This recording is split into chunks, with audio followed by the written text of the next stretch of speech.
All right, so this is chapter 2, day 9. As far as where we are kind of in the book, we're at 2.3, the first day.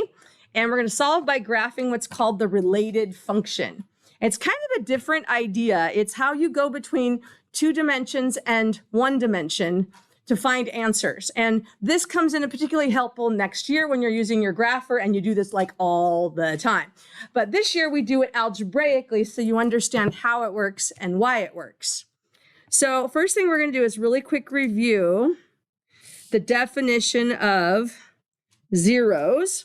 And zeros are similar to x-intercepts, and they are similar to roots. It's just each one we use in a slightly different circumstance. So an actual zero of a graph is an x-intercept of the graph. Parabolas, which is what we're working on. Parabolas can have 0 zeros, 1 0, or 2 zeros. Those are the only 3 possible answers that you can get. As far as format goes, when you're talking x-intercepts, you show x-intercepts as some number a comma 0. When you're doing a 0, the format is different. You just use roster notation. So, you know, x is an element of, and then you list your zeros, whatever your numbers are. So there is a bit of a format difference in zeros to reflect the fact that the term zeros means 1 dimension, not 2.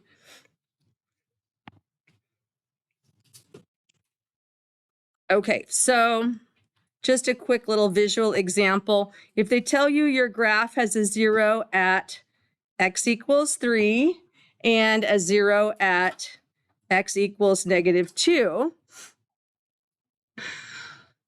and your a value is positive, you can get a good idea of what the graph's going to look like, where it's going, which we'll use on tomorrow's material, actually. So if you've got crossing at 3 and -2, and it's opening up, you know that your parabola looks like this. So you can get a good idea of its shape, which way it's going, where its vertex is, some good basics. So that's how you take zeros and your a value and create a parabola. If they don't tell you if the a is positive or negative, the default is opening up, positive a. That's our default. Okay, Roman numeral 2. All right, we're going to go through the process first before we do it. Solving by graphing the related function.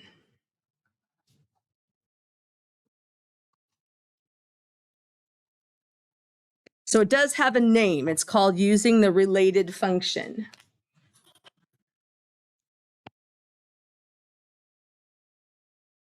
All right, and here is the process. First thing you're going to do is change a 1-dimensional problem. Change a 1-dimensional problem into a 2-dimensional problem. Change a 1-dimensional problem into a 2-dimensional problem. This 2-dimensional problem is the related function. So you change it, and the way you change it is by solving equal to 0, and then replace 0 with y. So you're creating your 2-dimensional problem by making your 1-dimensional problem, which only has x's in it, equal to 0, and then you change the 0 to a y. A 2-dimensional problem has x's and y's in it. So now you've created a variable that doesn't actually exist because you just put it in there, but you've made a problem that is in 2 dimensions. So now what you can do, what you couldn't do before, is you can actually graph the related function on an XY coordinate axes.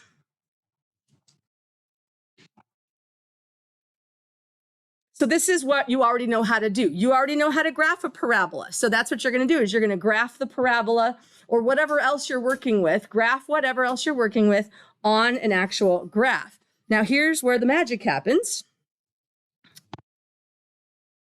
The x-intercepts of, and I'm going to abbreviate this, of the two-dimensional function, the x-intercepts of the two-dimensional function are the zeros of the one-dimensional function.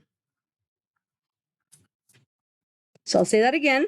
The x-intercepts of the two-dimensional function are the zeros of the one-dimensional function and its solutions. And again, because we're talking zeros, your original problem only had x's in it. So your solution can only have x's in it. So your solution is going to be x is an element of, and you're going to use roster notation and list just the x values because your original problem only had x's in it. All right, that is the basic process. Change from one dimension to two by solving equal to 0 and replacing 0 with y. Now you've got something in 2 dimensions that you can graph. When you graph it, the x-intercepts of your graph are the zeros of the original function and also the solutions of the original function. Yeah, so it's pretty cool. Let's do an example. I'm going to start at the top of a new page.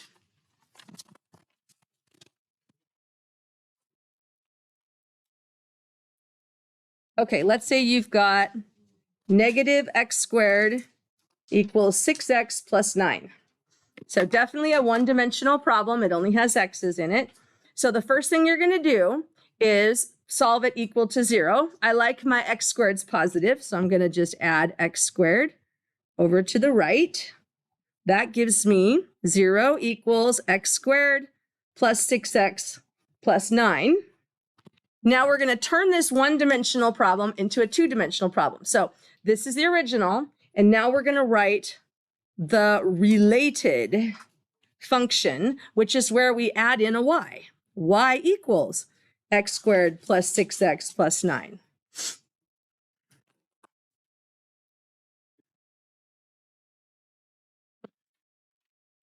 And now we are firmly in the stuff that you already know how to do.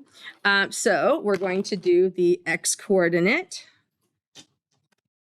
of the parabola, which is negative 1 times b over 2 times a. So that would be negative 1 times 6 over 2 times 1, because remember your a is 1, your b is 6, your c is 9. And negative 6 divided by 2 is negative 3. To find the y-coordinate of the vertex, you basically substitute in and solve.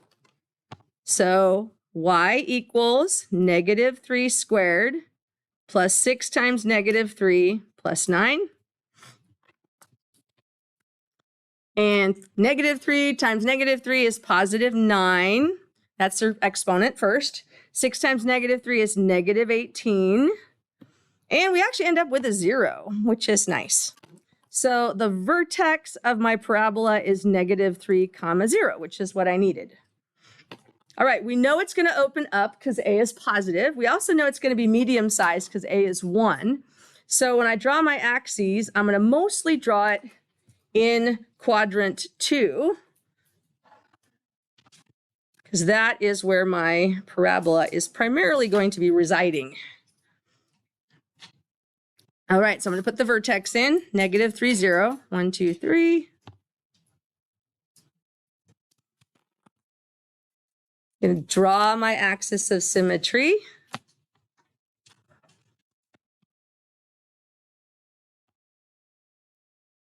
Which is x equals negative 3.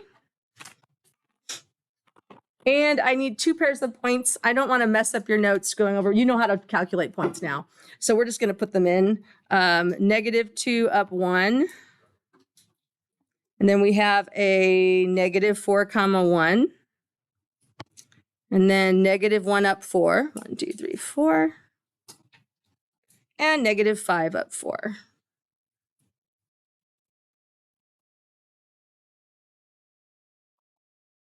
So you would calculate those as you know how to do.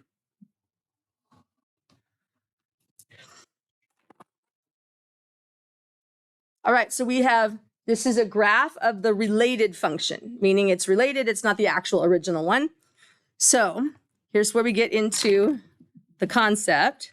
The x-intercepts of the related function are the zeros of our original function, which are the solutions of the original function. So on this graph, we only have one x-intercept. It is the number it's the point -3 comma 0, which means my 0 is actually -3.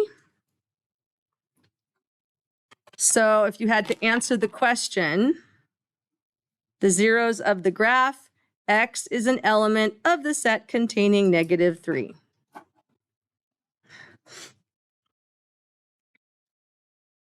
Now, I know that there are algebraic ways to get here faster, but part of this is just learning the process of how to graph a related function. The functions will get weirder and wilder, and they won't be stuff that you can graph. Eventually, the functions will be so weird, you'll be stuck using a grapher and getting an estimate of the intercepts because you won't even be able to find it algebraically. Not realistically, anyway. So that's kind of where we're headed with it. So if it seems like, gosh, we're doing a lot of work for a short answer, yes, but you're learning a process you're going to apply later to weird stuff. All right. So that is graphically. Now I feel honor bound to show you how to find zeros algebraically. So Roman numeral 3.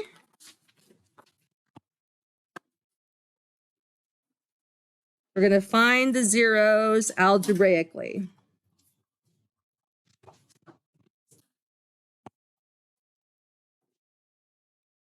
Using the same process, but sans graphing.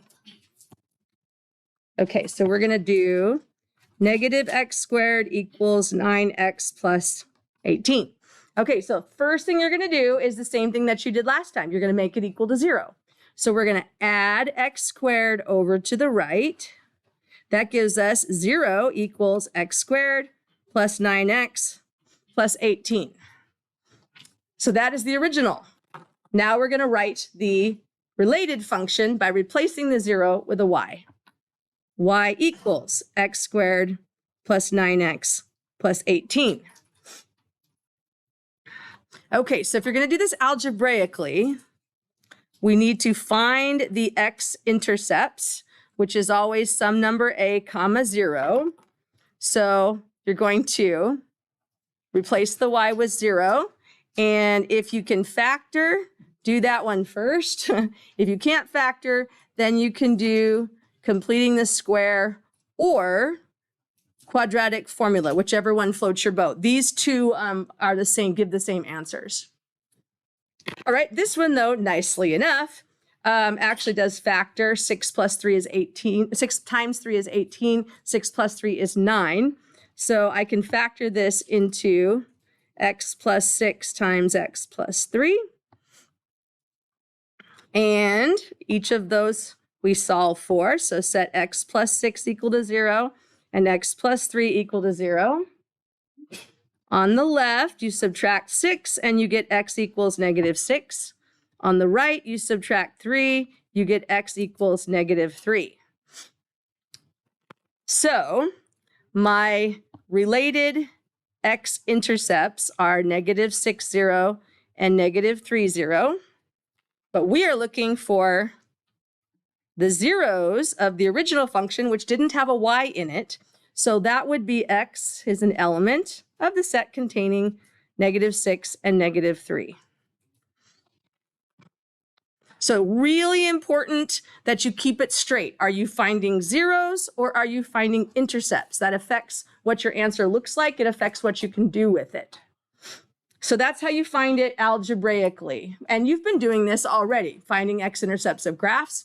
We just used it in conjunction with graphing. And I think on this assignment, they separated out between the two, but we'll double check. Okay, that is the end of the notes.